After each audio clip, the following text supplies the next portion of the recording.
आप देख रहे हैं न्यूज नाउ 24/7। ताज़ा खबरों के लिए हमारे साथ बने रहें।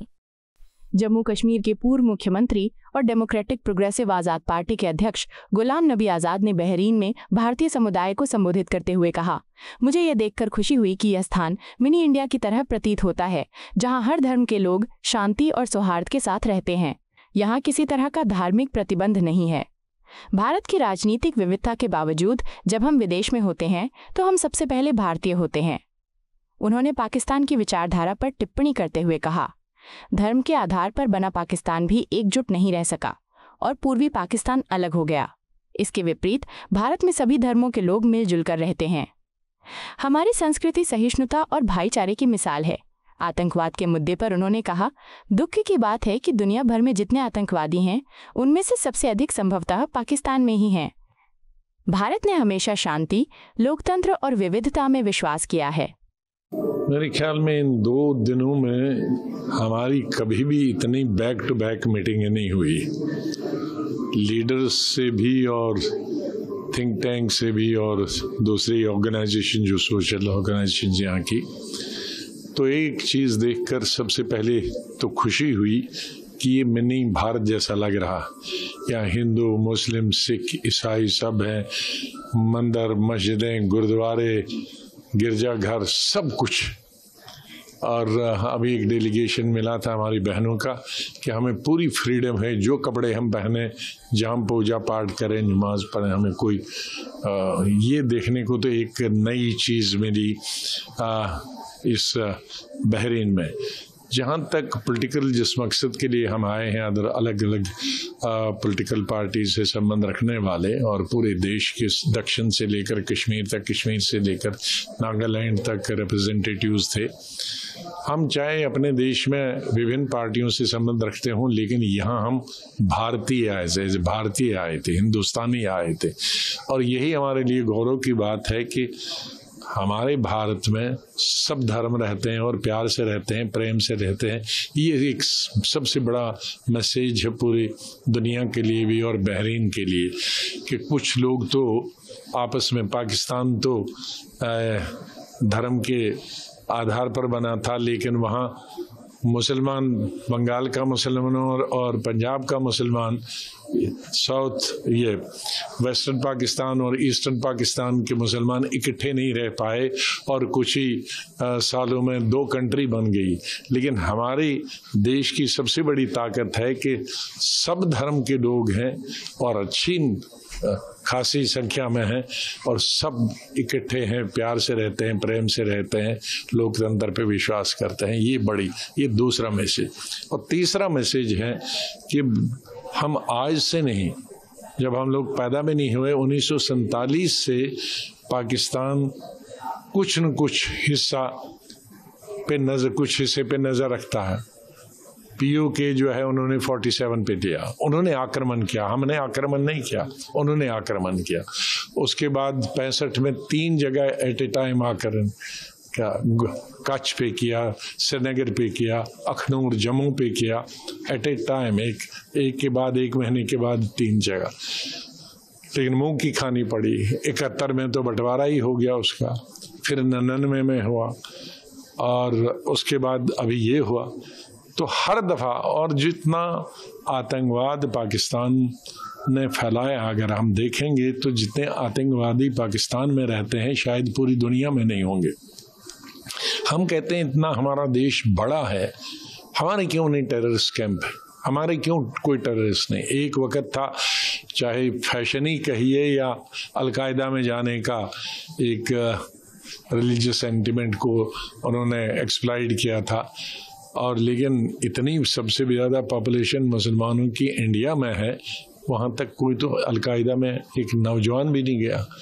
तो पाकिस्तान क्यों इन लोगों को शरण देता है, जगह देता है जो मिलिटेंट है। एक ऑर्गेनाइजेशन नहीं, दर्जनों संगठन है और हर दफ़ा हमला करता है। हज़ारों हमारे लोग मारे गए हैं, सिक्योरिटी के फोर्सेस, सिविल के लोग, सिविलियन मारे गए हैं। कश्मीर में तो हज़ारों की संख्या में पिछले 30 सालों में सिविलियन मारे गए टेररिस्ट के द्वारा।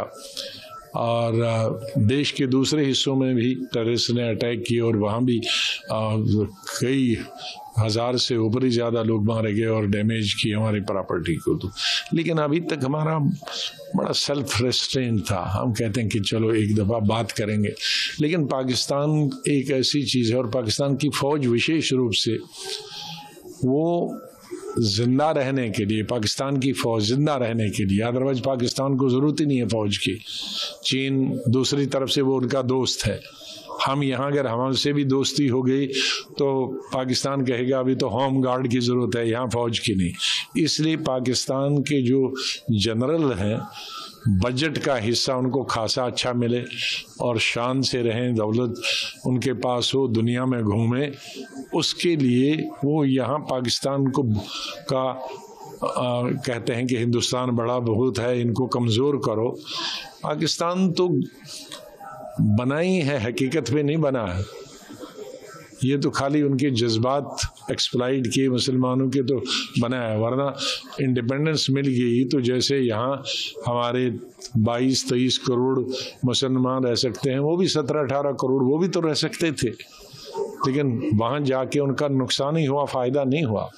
लेकिन अब चाहे उनका नुकसान हो या फ़ायदा हो, अब खुद भी शांति से रहें, हमें भी शांति रहते हैं। लेकिन अभी गवर्नमेंट ने और हिंदुस्तान के लोगों ने फैसला किया कि 75 साल से वो हमले करते हैं, आतंकवाद हमारे देश में फैलाते हैं, लोगों को मारते हैं और हम कुछ नहीं करते। 2-3 दफ़ा छुटपुट ये हुआ, लेकिन इस दफ़ा मेरे ख्याल में पूरा देश चाहता था, हिंदू मुस्लिम सिख ईसाई कश्मीर से कन्याकुमारी तक, कि अब बहुत हो गया, अब बर्दाश्त नहीं करना चाहिए, अब तो हमला करना चाहिए। लेकिन तो भी हमने बहुत संयम बरता, हमारी सरकार ने संयम बरता कि खाली हम उन पे अटैक नहीं करेंगे, आर्मी पर पाकिस्तान के अटैक नहीं करेंगे, उनके घरों पर अटैक नहीं करेंगे, सिर्फ जो टेररिस्ट इंफ्रास्ट्रक्चर जहां मिलिटेंट रहते हैं, जहां उनको ट्रेनिंग दी जाती है, जहां से उनको भेजा जाता है, उन्हीं जगह अटैक कर रहे हैं। तो उन्हीं 9 जगहों पे अटैक किया हम लोगों ने। लेकिन और कुछ उसका लाभ हुआ, बहुत सारे टेररिस्ट मारे गए और जो बड़े बड़े टेररिस्ट वहाँ हैं उनके रिश्तेदार भी मारे गए। लेकिन दूसरे तीसरे दिन ही उसके बाद पाकिस्तान ने फुल फ्लेज हमला किया, और उसका फिर जब हमने हमला किया तो तब पाकिस्तान मजबूर हो गया कि उनके ऑफिसरों ने, मिलिट्री ऑफिसर ने हमारे मिलिट्री ऑफिसर से बात की कि भाई हम सीज फायर करो। हम लोगों ने सीज फायर किया।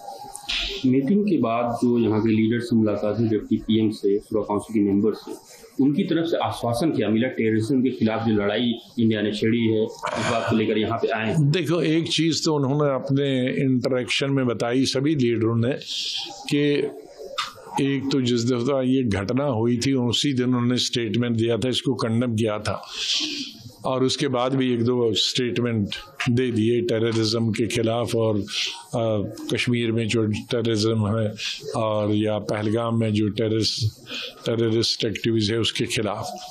लेकिन एक चीज़ देखने में मिली कि उन्होंने कहा कि हम खुद टेररिज्म के खिलाफ हैं, चैंपियन हैं टेररिज्म को ख़त्म करने के लिए, तो इसमें हम मिलके इस टेररिज्म के खिलाफ जहाद करेंगे, लड़ाई करेंगे। तो मुझे विश्वास है कि जब तक अगली कंट्री जो है वो भी जब तक टेररिज्म के खिलाफ नहीं है तो उसको समझ नहीं आता है ये क्या बला है, तो उनकी समझ में है कि टेररिज्म कितनी बुरी चीज़ है, और हम जानते हैं कि ये पाकिस्तान को खुद ख़त्म करेगी, क्योंकि उनका ध्यान टेररिस्ट कैंप और टेररिस्ट को जम्मू कश्मीर में और देश के दूसरे हिस्सों में ही उनका पैसा लग जाता है, तो उनका शिक्षा की तरफ कोई ध्यान नहीं है, खेती कैसे ज़्यादा हो जाए, मॉडर्न अनाज पूरे देश के लिए कैसे ज़्यादा पैदा हो जाए उसके लिए उनका कोई ध्यान नहीं है, हॉस्पिटल कैसे बनाएं उसकी तरफ ध्यान नहीं देखा। कि 3-4 साल पहले हमने देखा कि रमज़ान के दिनों में इफ्तार की पार्टीज़ में लड़ाई लगती थी, ऑलमोस्ट पुलिस को बुलाना पड़ता था, खाना नहीं उनके पास, और उस खाने के लिए भी वो जम्मू कश्मीर पर और हिंदुस्तान के दूसरे दरियाओं पर निर्भर है। जब तक हमारे दरियाओं का 80% पानी वहाँ नहीं जाएगा तो उनकी कोई खेती नहीं होगी, तो जिस थाली में खाते हैं उसी थाली में छेद करते हैं। ये उनकी समझ में नहीं आता। अब जब पानी देना अभी कुछ अरसे के लिए बंद किया है कि जब तक वो टेररिस्ट एक्टिविटीज़ ख़त्म न करें या आश्वासन न दें, लेकिन आश्वासन देना उनका कोई फजूल नहीं है।